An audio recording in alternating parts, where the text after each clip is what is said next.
You're watching Gearz. Hey, welcome to Gearz. You know, a few weeks ago, we started building a modern replica of one of the wildest sports cars ever conceived, the Cheetah.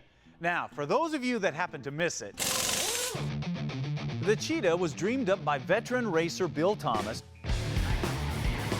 to compete with Carroll Shelby's Cobras in 1964. And it was an experiment in mid-engine design, aerodynamics, independent suspension, and just how big a cojones the driver had. The result was a legendary race car. However, our car is not just a race car. It's also going to be a street car. So, starting with a modern replica from Cheetah Evolution, we walk through not only the construction and the design of this unique vehicle, but also what it takes for you to build one of these yourself, provided your cojones are big enough.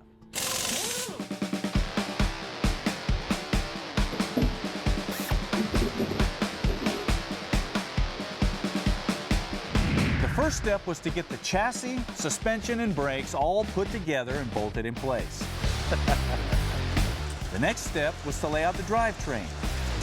And since the original Cheetahs were all small block Chevy powered, it was only fitting that we stuck in a modern small block Chevy LS with serious big block power for romps on the track and modern accessories for cruising on the street. A heavy-duty clutch and a Magnum 6-speed will do their best to harness all that power.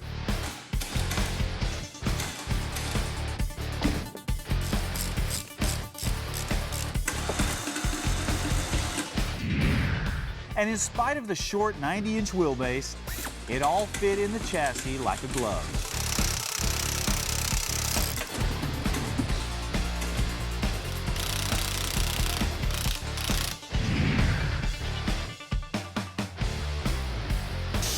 The next step was to lay out the interior and not only fit the seats, but also decide where we're going to put the air conditioning unit and the gauges. And the last step was to fit the wild headers and the side exhaust. Now, with the body back on, this thing is starting to look like a Cheetah again. And the big question that we keep getting from everybody is, what wheels and tires are we going to put on this thing? And that's a good question, because we definitely want something classic looking, but it needs to be a little bit bigger, because we have to have at least a 17-inch wheel to clear those big brakes. So we went to our buddies at Shot Wheels, and we had them design a modern version of the classic 8-spoke mini light style wheel. You gotta check these out. Now, as you can see, the spoke has the right shape, the right contour. You can get them powder coated in any color. We went with a light gray, so it has a cast look. And then every spoke has a polished rim in the center of it that gives the spoke dimension and detail, which is really cool. Now, another thing, notice that you have this little fake drop center. This makes the center of the wheel look a little smaller and gives it more of that classic look. Then, of course, you have the polished rim. You got the details in the lug holes. You have the cool center cap. Those are all of those special details that Shot Wheels are so famous for. Now, the name of this wheel is the Igniter. It's now a production wheel, so anybody can get them. And the size that we're using on the front is an 18 by 9. Then on the rear, we're stepping up to an 18 by 11 because we want to get as much rubber as we can on this car. Now, speaking of rubber, we're going to be using these Mickey Thompson Sportsman SRs because this is just a great all-around tire. As you can see, it's got a great tread for the street, actually has rain grooves in it so you can drive this thing in the rain, but it's also a great high-performance tire too. Also, the Sportsman is available in taller diameters, so if you don't want that low-profile rubber band look, the Sportsman's the tire to go.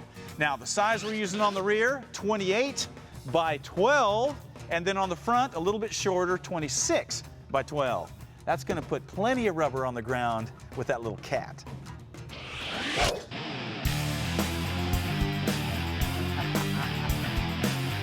awesome.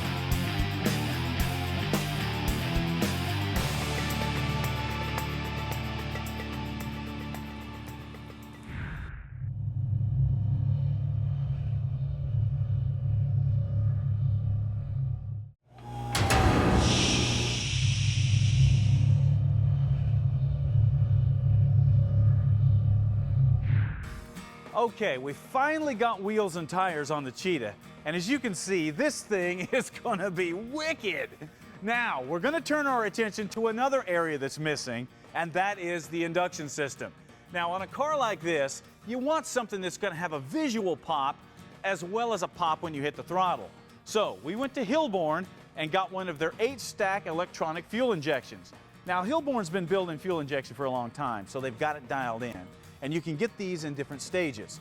So we had them fully powder coat the bodies for us.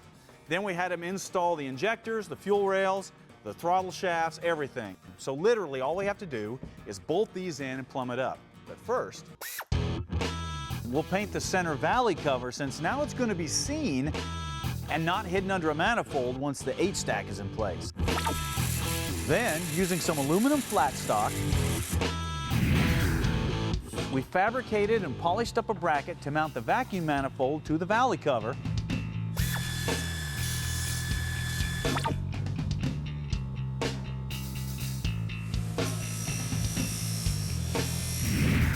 That will use the factory bolt holes and some polished ARP hardware.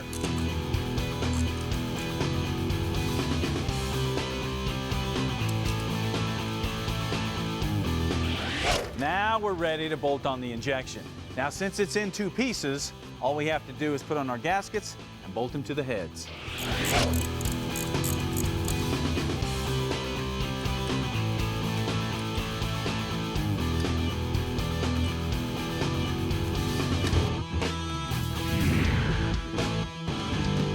Once that's done, the vacuum hoses in the center connect to the runners, and the throttle linkage connects the 2 sides together. Of course, the last thing to go on the fuel injection are the velocity stacks and the filters. Now on the Cheetah, we're going to keep our velocity stacks as low as possible so it doesn't hinder our field of vision out the windshield, unlike this car where it was all about the size of the stacks because, well, it's the V8 Interceptor. But the Cheetah is going to run a 4-inch stack, and of course they just slide into the injection unit and are held in place with a clamp. Now, I know you're going to be tempted to run these wide open. Don't do it. That is a direct line into your engine, so you need some sort of filter. Now, you have some choices here. Check this out. The first is what we call a rock screen, and it basically is a little screen that sits inside of the stack, and it holds out big rocks, grass, hay, things like that, but doesn't do much for small, fine particles. The next is what we call a pre-filter. This is made by a company called Outerwears. You can see it's got an elastic band around it, and it just slips around the velocity stack, and obviously it holds out big things and does a fairly good job keeping out smaller particles. But if you want a real filter, that's something like this from a company called BBR. Now notice there is no paper in there, no element. These are numerous stainless steel screens of different sizes that filter out tiny microns of material. Now notice you've got a rubber seal that goes around the stack, makes it airtight, so you're actually getting nice, clean, filtered air.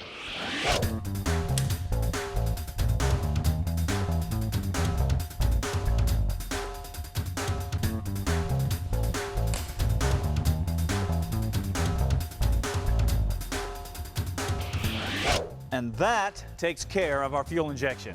Now, I know some of you guys are looking at this going, oh, I don't know, man. That's cool, but I've heard those are hard to tune. I've heard they're temperamental, a pain in the butt. Well, we're about to show you that you have heard wrong. With the engine assembled, the next step was to tune it and see how it runs. So we went to see our buddies at Holley to put the engine on their dyno and dial it in and hopefully get the advertised horsepower out of it. Yeah, you know, a lot of guys, I think, are intimidated by fuel injection. You know, they see a few wires or whatnot and they think, oh, this is going to be complicated. But when you're looking at a Terminator style system, very simple. You can bolt it on in place of your 4-barrel carburetor, and you don't have to break out the laptop to tune it. There are multiple options. You can always go with an HP or a Dominator type system with multi-point fuel injection, and then really the sky's the limit. With the engine plumbed up and wired to Holley's new Dominator EFI controller, a baseline run was made.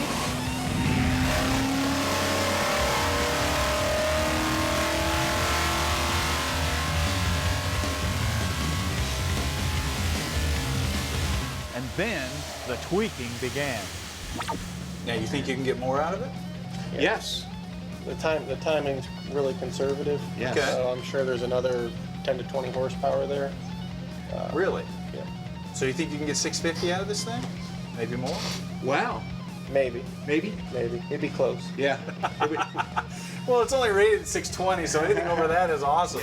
But we found that A, when you have a hot-rodded engine, or B, you've got an individual runner manifold, there's going to be some manual adjustments you have to do.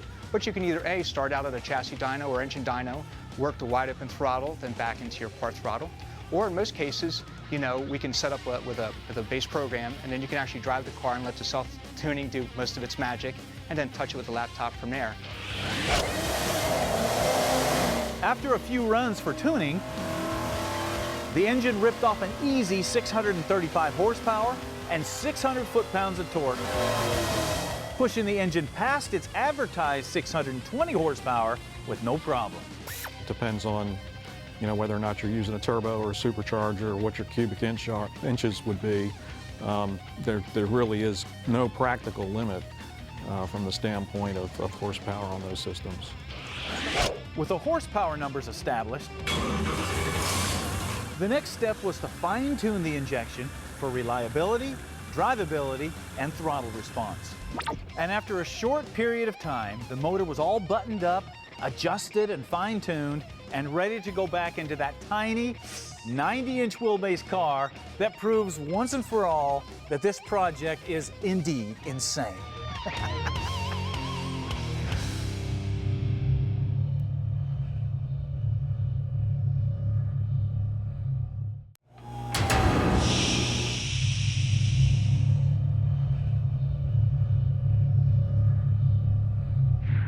You know, every once in a while, you get a chance to meet somebody in the gearhead world that really makes a big impression on you. Sometimes it's their driving skills. Sometimes it's their fabrication skills. Sometimes it's a product that they may have developed that really catches your eye. But sometimes it's just who they are and what they've achieved that impresses you. So when I had a chance to meet a young gearhead by the name of Brendan Adams a while back, I realized really quickly that I had just met the world's biggest gearhead, and somebody that had gone through some tremendous battles to get where he was at.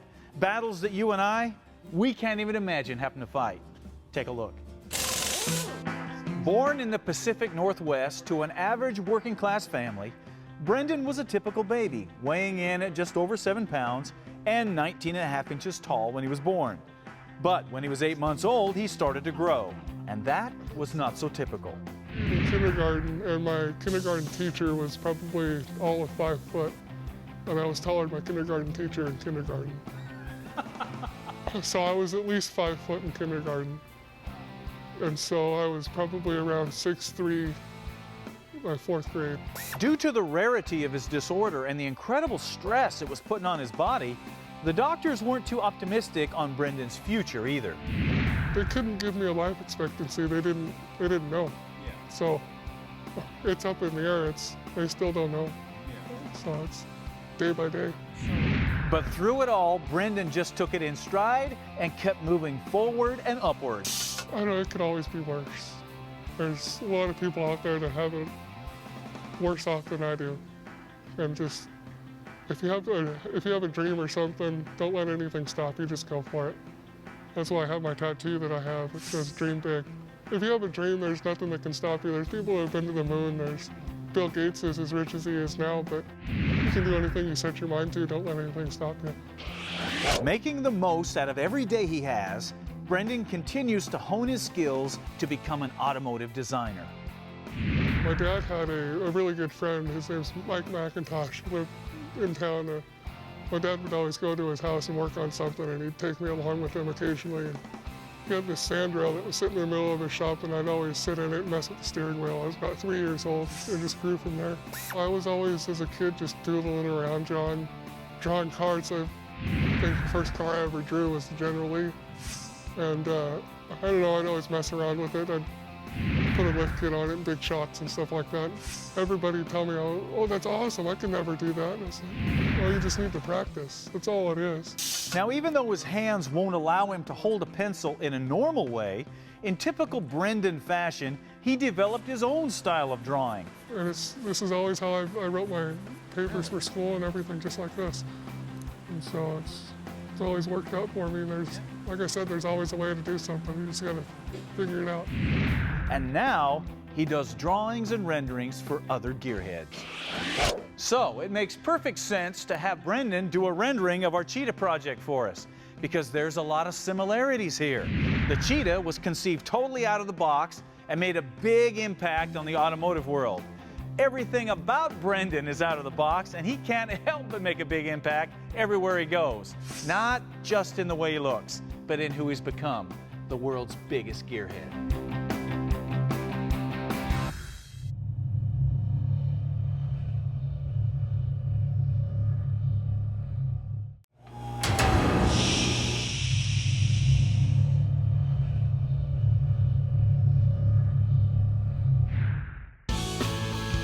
Now, quick tip, brought to you by E3 Spark Plugs, born to burn.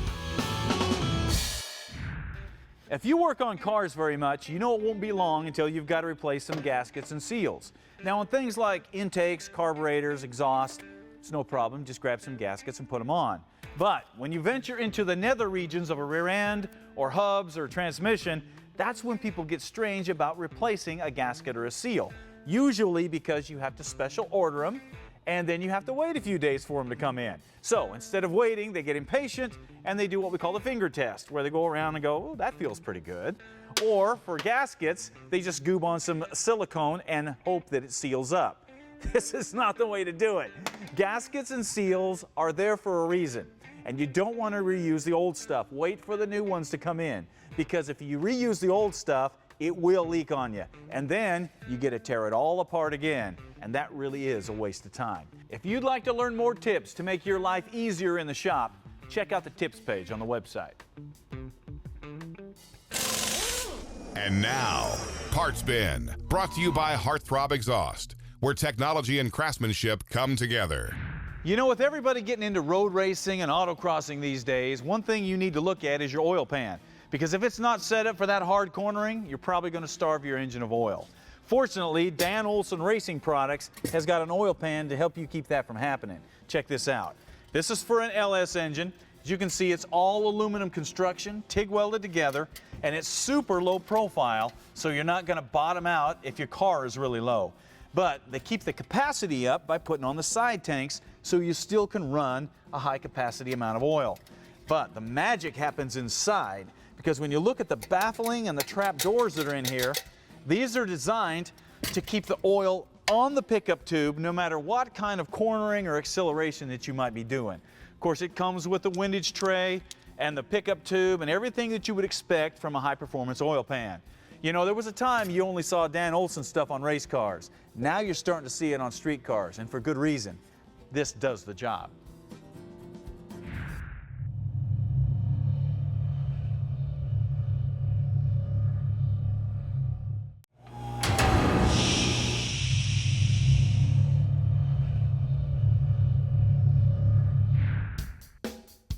And now, what are you working on? Brought to you by Napa. Engineered to make a living, designed to make a statement. Perfect Additions Napa.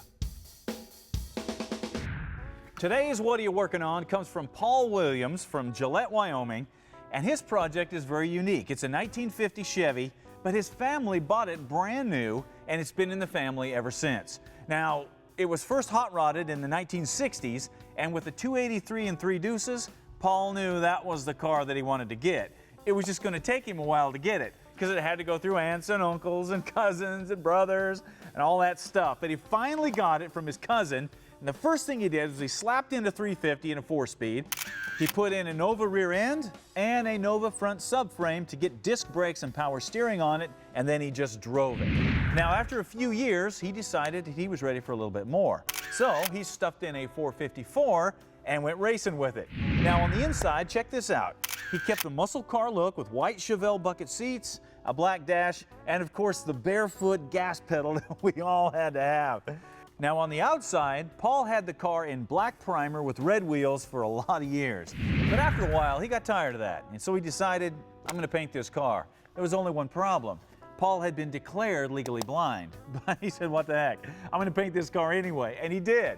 Now, I know you're wondering, how did it come out? Well, according to Paul, he says it looks like a blind guy painted it up close.